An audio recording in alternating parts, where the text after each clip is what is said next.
دل کی چمک بڑھائے صلی علی محمد، ہر درد کی دوا ہے صلی علی محمد۔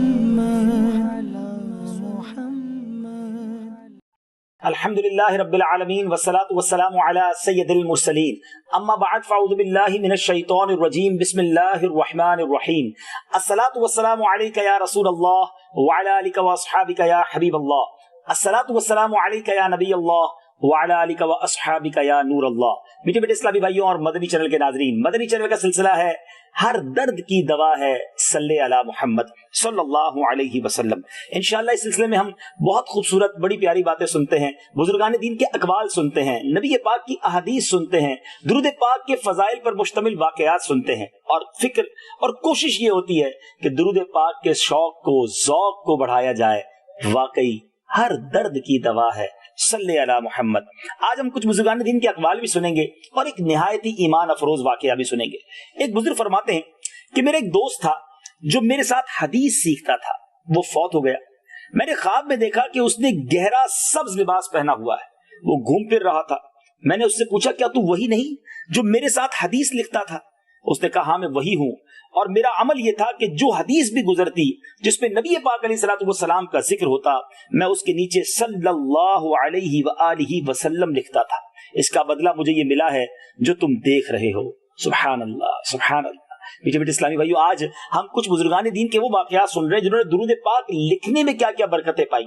میں اور آپ بھی کبھی کتاب میں، کبھی کسی موقع پر نبی پاک صلی اللہ تعالی علیہ وآلہ وسلم کا نام تو لکھتے ہیں، مگر کیا ساتھ درود بھی لکھتے ہیں؟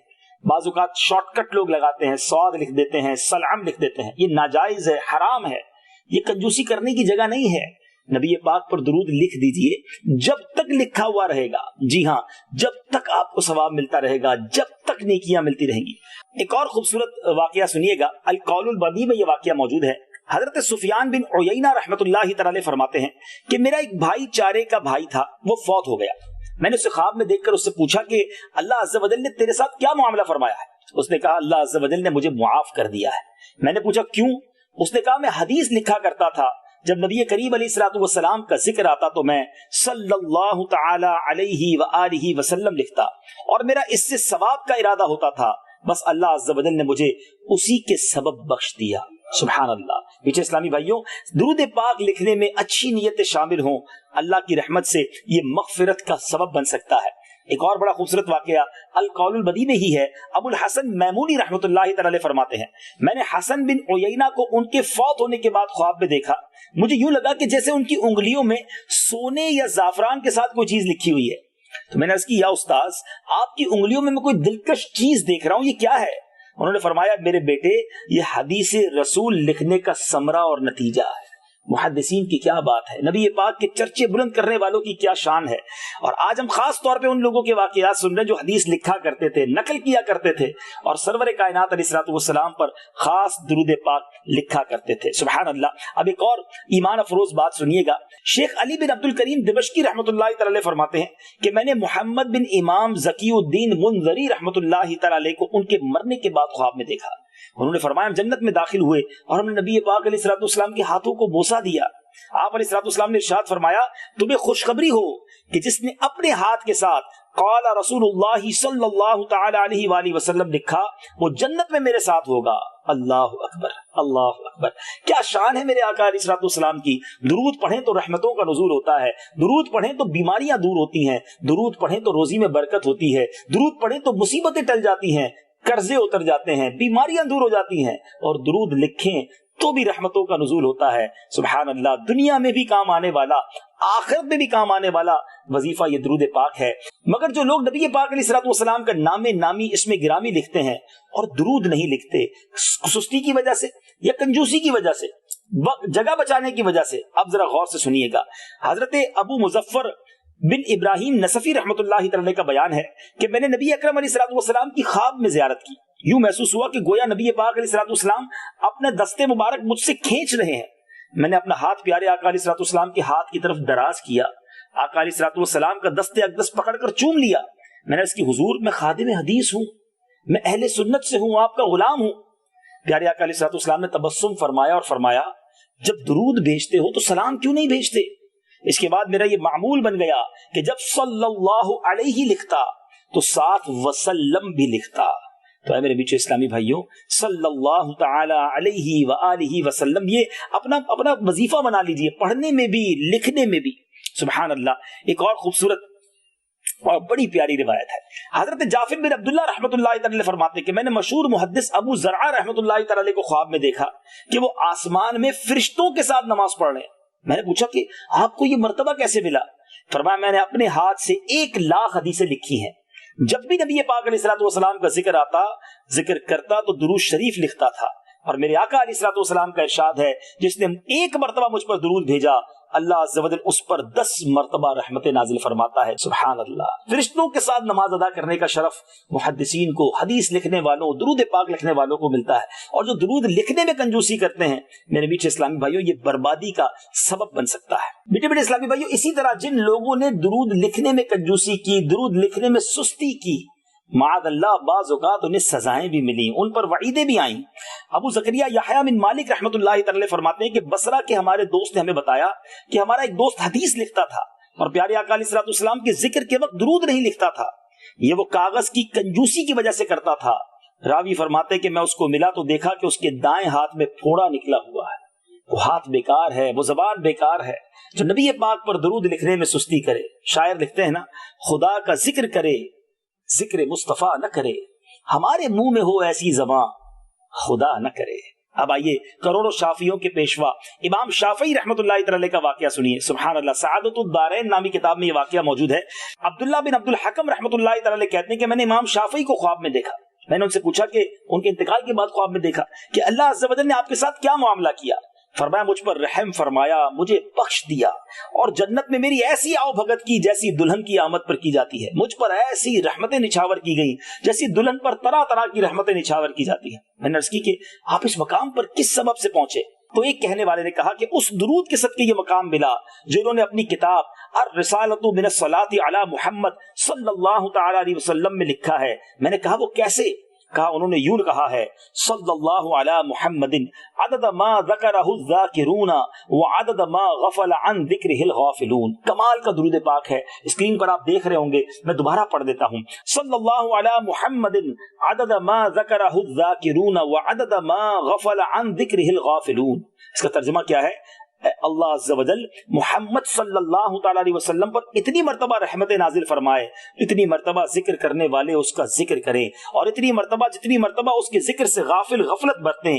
فرمایا صبح اٹھ کر میں نے جب رسالے کو دیکھا تو واقعی اس رسالے میں ویسا ہی درود پاک لکھا ہوا تھا۔ تو امام شافعی رحمۃ اللہ تعالی علیہ نے بھی درود پاک کے فضائل لکھے۔ سبحان اللہ، بہت زبردست دین کی خدمت آپ نے کی، مگر درود پاک پڑھنا، درود پاک لکھنا، درود پاک کی تعلیم دینا کتنے بڑے بڑے مرتبے عطا فرماتا ہے۔ اب ایک اور بڑی خوبصورت روایت سنیے گا۔ منصور بن عمار رحمۃ اللہ تعالی کو خواب میں دیکھا گیا، ان سے پوچھا گیا کہ آپ کے ساتھ کیا ہوا معاملہ مرنے کے بعد؟ انہوں نے جواب دیا کہ اللہ عز و جل نے مجھے اپنے سامنے کھڑا کیا۔ ذرا غور سے سنیے گا، اور مجھ سے پوچھا کہ تم ہی منصور بن عمار ہو؟ میں نے کہا جی ہاں۔ فرمایا تم ہی وہ ہو جو لوگوں کو دنیا میں زہد کی، عبادت کی تلقین کرتے تھے حالانکہ خود دنیا میں رغبت رکھتے تھے؟ اللہ اکبر۔ حضرت منصور بن عمار کہتے ہیں میں نے کہا جی ہاں، البتہ میں نے ایک عمل ایسا کیا ہے میرے مالک کہ میں نے جو مجلس منعقد کی اس میں ہمیشہ ابتدا تیری حمد و ثنا اور تیرے نبی علیہ الصلوۃ والسلام پر درود و سلام سے کی، اور تیسری چیز یہ میرے مالک کہ میں تیرے بندوں کی خیر خواہی کرتا رہا۔ فرمایا تو نے سچ کہا، اے فرشتوں اس کے لیے میرے آسمانوں میں کرسی بچھاؤ تاکہ یہ میرے فرشتوں میں بھی میری حمد و ثنا کرے جیسے اس نے میرے بندوں میں میری تعریف کی۔ اللہ اکبر۔ ایک طرف ڈرانے والی بات بھی ہے، بعض اوقات ہم لوگوں کو تو نیکی کی دعوت دیتے ہیں، کیا خود بھی عمل کرتے ہیں؟ لوگوں کو گناہوں سے بچنے کی بات کرتے ہیں، مگر ہمارا ایٹیٹیوڈ، ہمارا انداز کیا ہوتا ہے؟ اور دوسری بات غور کرنے والی بات ہے کہ اللہ تبارک و تعالیٰ درود پڑھنے والوں پر، حمد و ثنا کرنے والوں پر کیسا مہربان ہے۔ اپنی ہر مجلس، اپنی ہر بیٹھک، اپنے ہر بیان، اپنے ہر درس سے پہلے آپ ذکر و درود کیجئے، حمد کیجئے، اللہ کی ثنا کیجئے، درود پڑھیے۔ سبحان اللہ۔ دعوت اسلامی کے مدنی ماحول میں، مدنی چینل کے سلسلوں میں آپ نے دیکھا ہوگا کہ ہمارا اسٹارٹ ہی کیسے ہوتا ہے؟ الحمدللہ رب العالمین والصلاة والسلام علی سید المرسلین اما بعد فاعوذ باللہ من الشیطان الرجیم بسم اللہ الرحمن الرحیم. پھر درود پاک پڑھائے جاتے ہیں الصلاة والسلام علیک یا رسول اللہ وعلی آلک واصحابک یا حبیب اللہ. کیا شاندار تعلیمات ہیں امیر اہل سنت کی کہ ماشاءاللہ ہر مبلغ چاہے وہ بیان کر رہا ہو، چاہے وہ درس دے رہا ہو، چاہے وہ کوئی مدنی چل پر سلسلہ کر رہا ہو، ابتدا ہو اللہ کے نام سے، اللہ کی حمد سے اور اس کی ثنا سے، اور پھر نبی پاک پر درود پڑھے جائیں. انشاءاللہ کرم ہی کرم ہوگا. اب آخری واقعہ جو میں نے آج آپ کو سنانا ہے سلسلے میں، یہ فضائل درود شریف نامی کتاب میں بھی موجود ہے. ایک بزرگ فرماتے ہیں کہ میرا ایک ہمسایہ تھا، ہمیشہ فسق و فجور کر کے، گناہ کر کے اپنے نفس پر زیادتی کرتا. میں اسے سمجھاتا کہ توبہ کر، گناہ چھوڑ دے، لیکن وہ نصیحت پر عمل نہیں کرتا تھا. جب وہ مر گیا تو میں نے اسے خواب میں دیکھا اور دیکھا کہ وہ تو جنت میں ہے. میں نے پوچھا یہ تجھ پر کرم کیسے ہوا، تو تو بڑا گناہگار آدمی تھا. اس نے جواب دیا وجہ یہ ہے کہ ایک مرتبہ میں ایک محدث کے پاس حاضر ہوا جو حدیث کا بیان کر رہے تھے، اور انہوں نے بڑی پیاری حدیث سنائی کہ جو کوئی احمد مجتبی محمد مصطفیٰ صلی اللہ تعالی علیہ وسلم پر بلند آواز سے درود پڑھتا ہے اس کے لیے جنت واجب ہو جاتی ہے. کہتے جب میں نے یہ سنا تو میں نے اور دوسرے تمام حاضرین نے بلند آواز سے درود شریف پڑھنا شروع کر دیا. اللہ عز و جل نے اس بلند آواز سے درود شریف پڑھنے کی برکت سے ہم سارے مجلس والوں کو، سارے حاضرین کو بخش دیا. کیا بات ہے، سبحان اللہ. ہر درد کی دوا ہے، صلی علی محمد. مدنی چینل کے ناظرین، جیسے جیسے سلسلہ آگے بڑھتا جا رہا ہے، آپ نے دیکھا ہوگا کہ ہم نے شروع کے سلسلوں میں حدیثیں خوب بیان کی، پھر آپ کو جمعہ کے دن درود پڑھنے کے فضائل، جمعرات کو درود پڑھنے کے فضائل، کیسے درود پاک کہاں کہاں کام آتا ہے وہ ہم نے سنے، پھر ہم نے بزرگان دین کے واقعات سنے. اب ہم اقوال سن رہے ہیں. ذرا سوچئے تو صحیح کہ کتنی برکتیں ہیں درود پاک کی، پھر بھی ہم فضول باتوں میں وقت صرف کریں. آئیے آج نیت کر لیں کہ انشاءاللہ روزانہ کثرت کے ساتھ درود پاک پڑھیں گے. دنیا بھر میں جہاں کہیں ہیں کثرت سے درود پاک پڑھنا اپنا معمول بنائیے. مدنی چینل دیکھتے رہیے. اگلے سلسلے میں بہت ہی خوبصورت سلسلہ ہوگا، اور وہ ہمارے اس پورے سلسلے کا، اس پوری سیریل کا آخری سلسلہ ہوگا. ہر درد کی دوا ہے، صلی علی محمد صلی اللہ علیہ وسلم کے آخری سلسلے میں ہم آپ کو بتائیں گے کہ درود پاک پڑھنے کے افضل اوقات کیا ہیں، کب کب درود پڑھنا چاہیے اور اس کی برکتیں لوٹنی چاہیے. صلو علی الحبیب صلی اللہ تعالی علی محمد صلی اللہ علیہ وسلم. دل کی چمک بڑھائے، صلی علی محمد. ہر